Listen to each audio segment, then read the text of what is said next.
In this video, we're going to take a look at a few common business models. But first, what is a business model?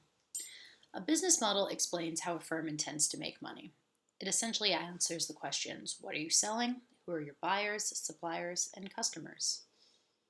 It's a bit more tactical than strategy, and I think this will all make sense to you once we dive into a few examples. First, let's take a look at the razor blade model. If you've ever shaved, you know you can get a decent quality razor for a relatively affordable price, but it's those ongoing purchases of a complementary good, the razor blades, where the company ends up making money. Initial products are sold at a loss in the razor blade model, or sometimes even given away for free. This drives the demand for the complementary good, in this case a razor blade.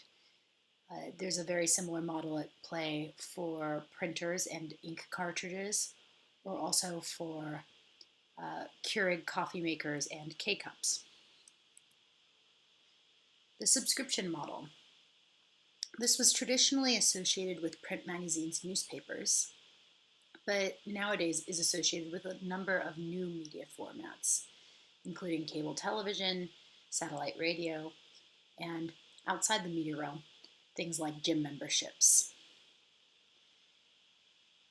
Those of you who are addicted to Game of Thrones, or in my case, House of Cards, may maintain a subscription to HBO or Netflix just to access your favorite show. Then there's the pay-as-you-go model. In some cases, your cell phone service might be a pay-as-you-go service where you just pay for the minutes used or pay on a month-to-month basis. Utilities are typically a pay-as-you-go model. You pay only for the power that you use. You don't have an ongoing subscription or an ongoing commitment to pay for power or electric or water if you're not actually using it. The freemium model. This is a model that's familiar in the digital age. It's oftentimes used with software providers that provide the basic features of a service for free. And then if you want a slightly nicer service, you have to pay for it. I use the example of Dropbox here because I recently upgraded to the premium version of Dropbox, a file storage software, although they provide a basic level of service for free. Next, there's the wholesale model. This is the traditional retail model where a wholesaler sells to a distributor, and then that distributor sells to a retailer who then sells to a customer. So wholesalers buy things in bulk and sell B2B, so business to business, as opposed to directly to a consumer.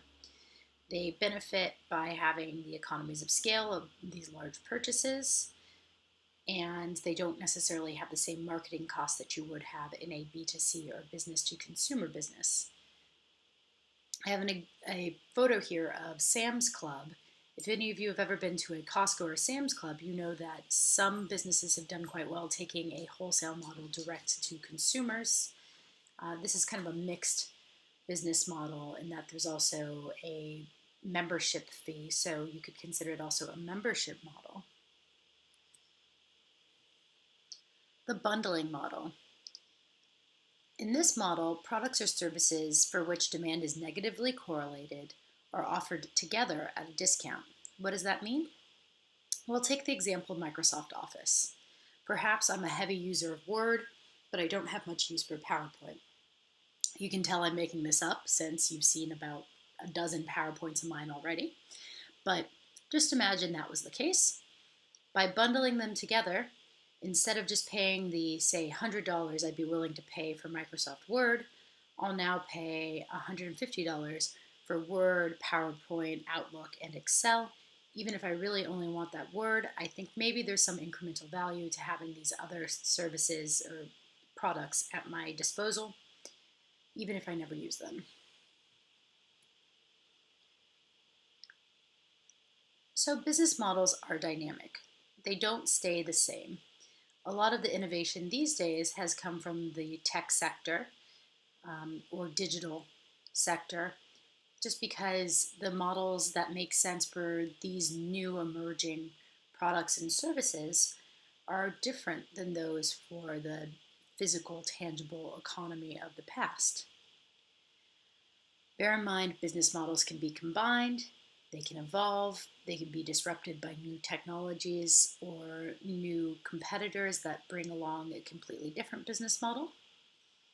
And conflicts can arise when two players copy the same business model, for example.